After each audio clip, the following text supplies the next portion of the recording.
Good morning.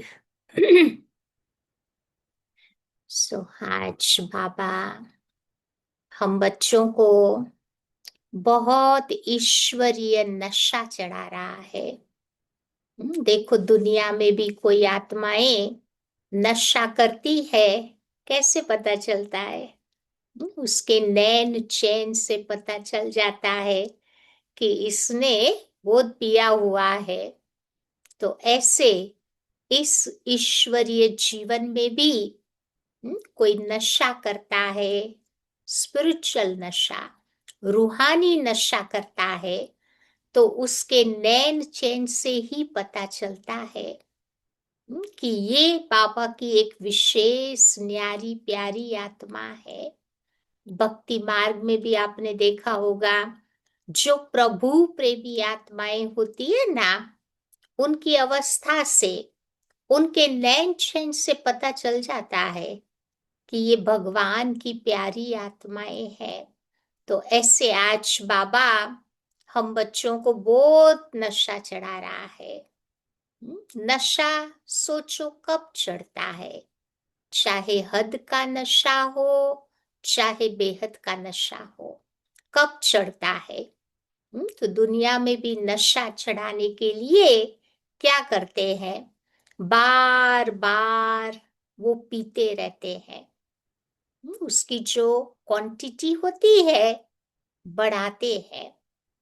चाहे drugs हो, चाहे इंजेक्शन हो, चाहे बियर हो, अल्कोहलिक ड्रिंक हो, जो भी हो, तो क्या करते, उसकी क्वांटिटी को बढ़ानी पड़ती है।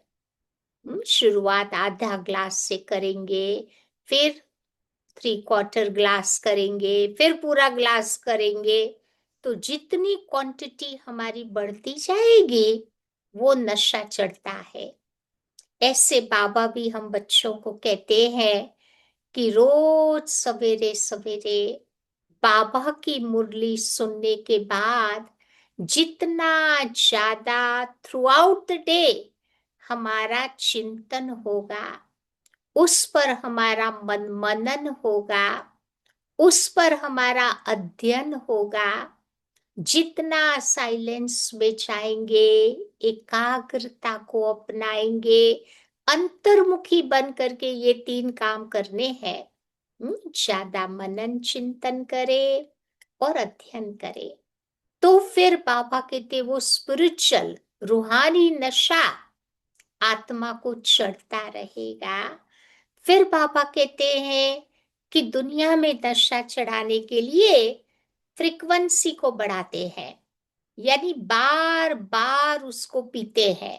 दिन में आप देखो जो अल्कोहलिक एडिक्टेड होते हैं ना, कितना बारी वो पीते हैं दिन में।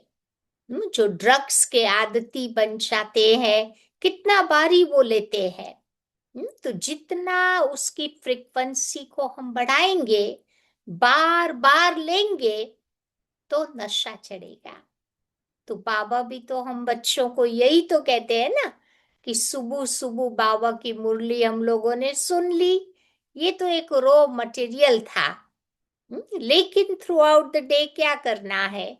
जो बाबा की बातें हमने सवेरे सवेरे सुनी, उस पर मुझे विस्तार करना है कि बाबा ने ये ज्ञान की पॉइंट किस भाव से बोली, किससे बोली। उसका मतलब, उसके भावार्थ में चले जाओ, उसके गुह्यार्थ में चले जाओ। उसकी गुह्य गुह्य बातें जो बाबा ने मुझे इशारे से समझाई, उसकी गहराई में जाना होगा, उसके रहस्य को मुझे समझना होगा। तो बाबा कहते हैं हमारे को भी ये रूहानी नशा चढ़ेगा। फिर तीसरी बात बाबा कहते हैं कि दुनिया में भी नशा चढ़ाने के लिए क्या करते हैं? जो नशीली चीजें होती है ना, उसको डाइल्यूट नहीं करते हैं, वो अकेली ही वो चीजें यूज करते हैं। जैसे शराब में किसी ने जूस मिला दिया, या और कुछ मिला देते हैं, तो फिर वो नशा उतना नहीं चढ़ता है। वो अकेली ही चीज आपको लेनी है, डाइल्यूट किए बिना, कुछ मिलावट किए बिना, तो नशा चढ़ता है। तो बाबा भी तो यहाँ हम बच्चों को यही कहते हैं ना कि बाबा की मुरली सुनते सुनते मुझे अपनी मन मत पर मत की मिलावट नहीं करनी है। जैसे कभी बाबा मिलिट्री वालों को बोलते हैं ना कि बच्चे तुम वहां खाना नहीं बना सकते हो, तो दृष्टि दे करके खा लो। वही पॉइंट हम भी सुनते हैं, फिर क्या कहते हैं, सबको बताते हैं ना कि अरे आज बाबा ने मुरली में बता दिया, दृष्टि दे के खा लो। लेकिन किसको बताया? आधी बात सुनते हैं। मिलिट्री वालों के लिए बोला, मेरे लिए नहीं बोला। तो कभी कभी श्रीमत में ऐसे मन मत मिल की मिलावट कर देते हैं ना, फिर ये रूहानी नशा चढ़ना चाहिए उतना नहीं चढ़ता है। चौथी बात बाबा कहते हैं कि जब भी दुनिया वाले नशा करते हैं ना, तो क्या करते हैं कि वो एक ही चीज लेते हैं नशे वाली है, उसके साथ और कोई चीज नहीं खाते हैं या पीते हैं।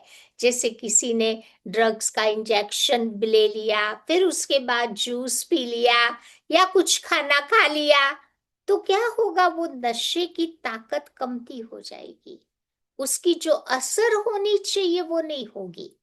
तो इसीलिए बाबा भी हम बच्चों को यही बात बताते हैं है कि कभी कभी हम भी सांसारिक जो सुख होते हैं ना, वो भी अनुभव करते हैं, साथ साथ ये रूहानी नशा भी अनुभव करते हैं। तो जब दोनों चीज एक हाथ में दो लड्डू होंगे तो काम नहीं चलेगा ना। बाबा कहते एक साइड मुझे चूज करनी है, हम्म, तो फिर मेरा नशा चढ़ेगा। क्योंकि बाबा कहते हैं ना, जहाँ काम है वहाँ राम नहीं है, राम है वहाँ काम नहीं है, या विकार की चीजें वहां नहीं होती। तो एक ही साइड को मुझे पसंद करना होगा, तब मेरा ये रूहानी नशा चढ़ेगा। एक लास्ट बात बाबा आज बता रहे हैं कि जैसे वो नशे दुनिया वाले करते हैं ना, तो क्या करते हैं, वो ग्रुप्स में बैठ करके एंजॉय करते हैं। आपने देखा होगा जो नशेड़ी होते हैं ना, उनकी कंपनी भी नशेड़ियों की होती है। वो कहते हैं ना, birds of feather stick together. तो जो व्यक्ति जैसा होगा उसको वही कंपनी अच्छी लगती है। या जो अच्छे पुरुषार्थी बाबा के बच्चे हैं, उनको पुरुषार्थी बच्चों की कंपनी अच्छी लगेगी। जो गॉसिप करने वाले हैं उनको गॉसिप करने वालों की कंपनी अच्छी लगेगी। या तो बाबा भी हम बच्चों को यही बात बताते हैं कि हमें भी ये नशा संगठन में करना है, जब ग्रुप में आकर के बैठते हैं, बाबा की बातें सुनते हैं, है तो कितनी एक एनर्जी मिल जाती है, संगठन में एक शक्ति मिल जाती है।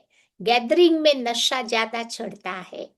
तो बाबा ये नशे चढ़ाने की बात करते हैं।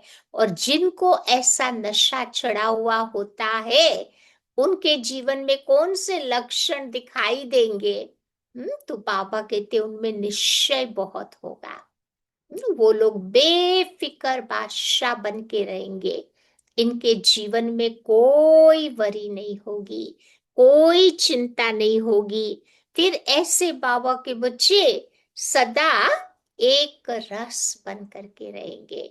उनकी अवस्था बहुत बहुत स्टेबल, हनुमान की तरह अचल अडोल स्थिर होगी। फिर सांसारिक रसों से वो टोटली टोटली उपराम होते जाएंगे।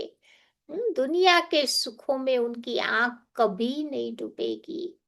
उनके अंदर में कोई नाम मान शान पोजीशन पोजीशन कोई इच्छा नहीं होगी।